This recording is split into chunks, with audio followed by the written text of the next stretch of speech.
being described as Britain's hidden housing crisis. Experts have warned that over 18,000 people in England are living in vehicles. However, with no official figures, it's believed these numbers could actually be even higher. Well, joining us now from Britain's van-dwelling capital, Bristol, is talkTV correspondent Nick Ellerby. Nick, good morning. How severe is the problem from where you are today? Good morning, Nick. Morning, Peter. In terms of Bristol itself, I mean, you're right, you mentioned housing crisis charity there, calling it Britain's hidden housing crisis. In Bristol, it's really very visible. There are huge lots of communities of vans and caravans parked around the city.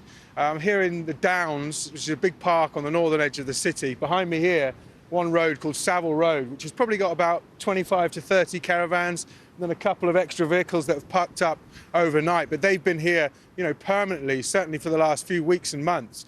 And then there are a number of other roads around here with a huge number of vans as well that come and go. So these vans weren't here yesterday evening when we were here, but have parked up overnight. There are signs there that say no parking from Monday to Friday, 9 till 5. So you are allowed to go there, park up after 5 p.m, and you can basically stay. It's 5 hours, so if you do the maths, you just need to get gone for 3 hours and come back.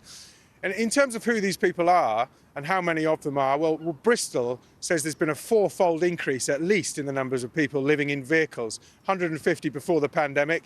Now we're talking about 650 vehicles, 800 people. And if you speak to the people in these communities, they'll tell you there's actually quite a lot more. And actually, the city itself, like I say, is starting to be able to see it when you're moving around. There are huge numbers of roads, probably about 7 or 8 roads in the city centre with a huge number of vehicles parked up and people living in them. And in terms of who these people are, we're not talking about traveller communities, gypsy roamers, Irish travellers who've been travelling for generations. We're talking about people who've been either chosen this lifestyle because of financial hardship or have been forced into that decision because of those prohibitively high rents. Bristol is the second most expensive place to live in the country after London. An average house is £1,700 a month to rent, 20 grand a year. That's just not affordable for anyone on an average salary or even a better than average salary. Here in the city, we've been speaking to people about this issue in Bristol. We've been finding a lot of sympathy, actually, and the people have been talking to us over the last 24 hours. Here's what they told me about this problem of people living in vehicles in Bristol. Well, it's pretty sad. Something needs to be done about it. It's not great that it's been allowed to get this bad. Yeah, it's quite shocking. There's no doubt that the people which are living in vans are purely just because people literally cannot find the housing that they need. I feel, on the whole, sorry for people who can't afford to, either buy or rent places. We've had 2 daughters at uni and know how exorbitant the rents are. And just feel like, something's got a little bit twisted by all of that. I wish something was done about that rather than the people who are living in vans.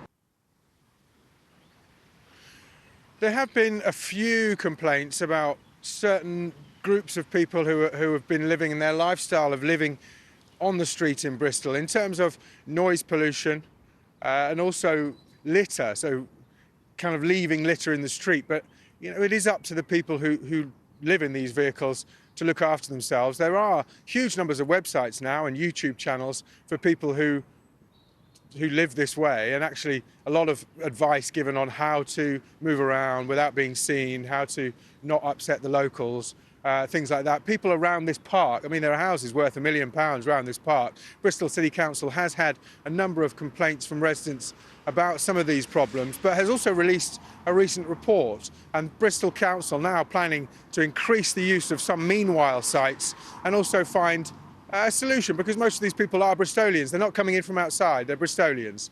So I think the big solution is more affordable housing. And actually, from my tours around the country, that's going to sort out a huge number of Britain's problems, guys. It's a huge issue in terms of just people getting a roof over people's heads. Thank you, Nick Ellerby in Bristol there. I appreciate that.